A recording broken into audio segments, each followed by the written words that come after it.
Hello everyone. तो आज हम देखते हैं कि स्पंज में रीजनरेशन कैसे होता है। सो फर्स्ट हम देखते हैं इसकी डेफिनेशन। ऑल एनिमल्स, जितने भी एनिमल्स हैं, particularly the less specialized ones means जिनका बॉडी स्ट्रक्चर सिंपल हो, कॉम्प्लेक्स नहीं हो, या फिर grade of organization organ level तक का नहीं हो, वो अपने लॉस्ट और इंजर्ड बॉडी पार्ट्स को रिप्लेस कर सकते हैं। इस प्रोसेस को हम रीजनरेशन कहते हैं।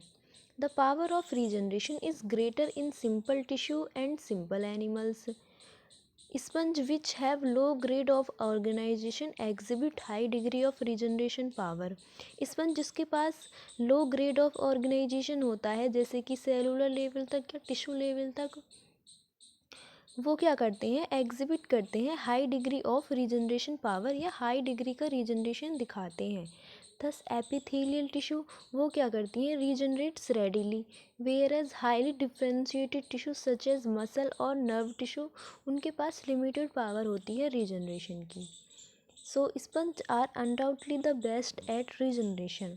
अगर हम देखें, as sponge can be cut up tiny pieces, अगर हम स्पंज को टिनी पीसेज में कट करें या मैस्ड अप करें एक पेस्ट में, as long as they have two special cells called collencyte and archaeocyte. Collencyte जो कि प्रोड्यूस करती है mesohyl, the gelatinous matrix in the sponge that forms a sort of pseudo tissue, and archocytes which produce all the other cell in the sponge body।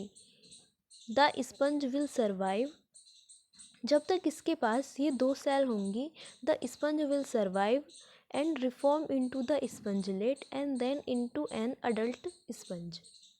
As long as a fragment of a sponge has these two cells, जब तक किसी एक sponge के fragment में ये to sales होंगी, animal क्या करेगा, सर्वाइव करेगा the most brutal of injuries, और कुछ वीक्स में वो अपने नॉर्मल फॉर्म में बैक हो जाएगा, प्रोवाइडेड अगर इसके पास फेवरेबल इन्वायरमेंट हो।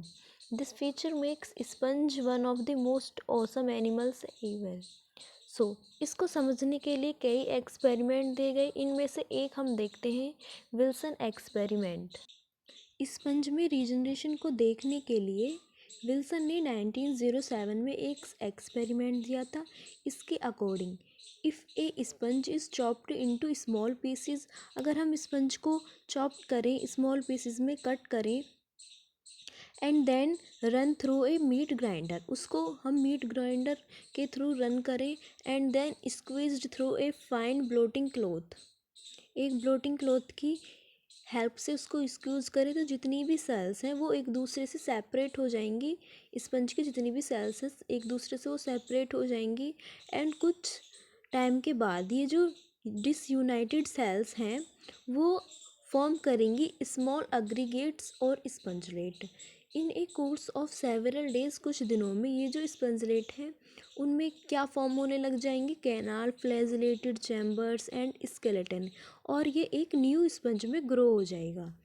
Sales from different species of sponge, अगर स्पंज की किसी डिफरेंट स्पीसीज में जो सेल्स होती हैं वो टेम्परेली जॉइन होंगी but later separate without reforming A sponge. हम डायग्राम के थ्रू इसको देखते हैं, विल्सन एक्सपेरिमेंट को।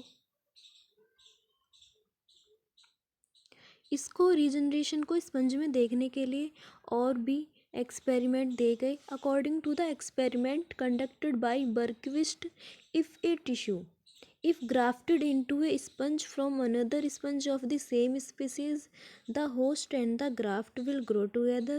If the graft is from different species, then the host will reject the graft। According to the experiment conducted by Humphrey, calcium and magnesium ions are necessary for regeneration। हम्प्रे के according ये जो calcium और magnesium है वो regeneration में necessary होते हैं। Some unknown aggregation factors from the cell surface are also suppose to be necessary for the process of regeneration. Thank you.